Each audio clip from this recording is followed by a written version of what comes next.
Even before the war in Ukraine, which is at the top of our minds, supply chain disruptions were weighing on global trade, economic growth, and price stability. We convened this meeting to explore what practical solutions the WTO, both members and the Secretariat, can bring to the table to help solve these issues, as we've done over the past year for trade in COVID-19 vaccines and imports.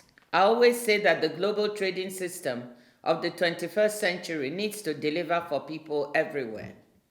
Making supply chains work better is part of that. Well-functioning supply chains are crucial to global prosperity.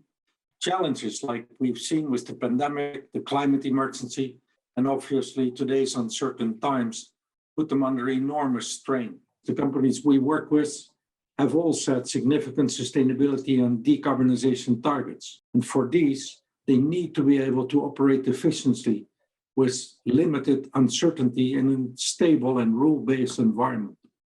From that point of view, the work of WTO that helps to create that rule-based approach to trade is an imperative for these companies to operate successfully. I think there's no gainsaying that the impact of the pandemic has been devastating for most businesses, and even more so for MSMEs, who by their very size are more vulnerable to external shocks. But as you said in your opening comments, and I don't think we can ignore the context we're operating in with the current crisis and the unjustified and unlawful war taking place in Ukraine, the consequences of that have flowed extremely quickly. Within the first 3 days of the invasion, we were able to gather together some very important information on the impact of sanctions on the imports and exports of over 120 countries. And what it showed was very much the unintended consequence of that has affected supply chains and value chains in developing and emerging economies in a way in which was never intended. Did anyone seriously intend for banana makers in villages in Ecuador to be affected? That's actually what happened when you actually look at the real-time impact on the export of bananas, which had an important market in Russia. None of us are arguing with the need for sanctions or the sanctions approach. What I'm saying is if you want global solidarity, you also need to look at the supply chain impacts and do something about it. Essentially, what has changed is the consumer choices.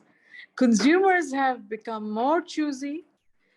Consumers have all shifted to more or less online and more customized approaches. So right now, we're also having to deal with smaller orders, perhaps more in quantity, but the size of orders have reduced significantly.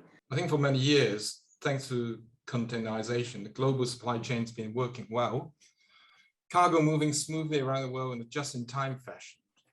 So this global supply chain has been well balanced for a long period of time, and the cost of transportation was relatively inexpensive.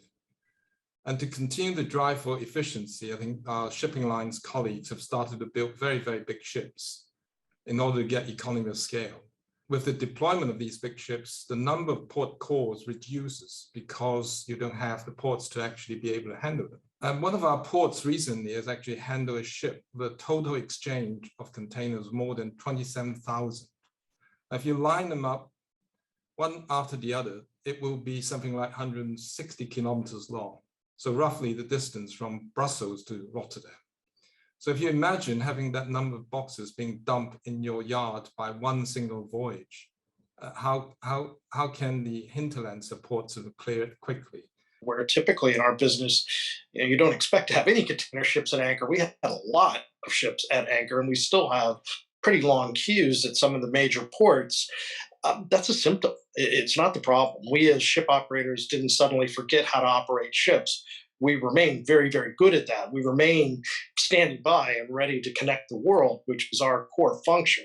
But it really was a reflection of the inability of the shoreside element, really from the quayside all the way into the retail outlet, to deal with these massive surges in volume, largely driven by consumer demand.